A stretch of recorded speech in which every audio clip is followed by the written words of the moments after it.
من القواعد أيضا المهمة جدا في هذا الباب أن لا تعتمد على التقنيات الموجودة وعلى الأجهزة الذكية الموجودة في طلب العلم وتكتفي بها بعيدا عن العلماء ومجالس العلم وبعيدا عن الكتاب، أن تحمل الكتاب بيديك.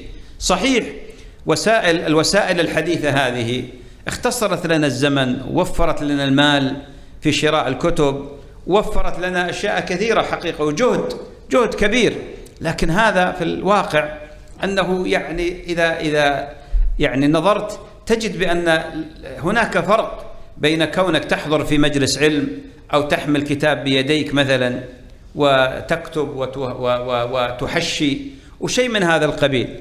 فلا يكون اعتمادك كلي على التقنيات هذه، وإنما يكون اعتمادك الأصل على حضور المجالس، على اقتناء الكتب، على المنهجية اللي ذكرنا بعضها. لكن إذا أردت وضاق عليك الوقت، هذه نعمة من نعم الله عز وجل تنتفع بها وتضيف إليك إضافات كثيرة.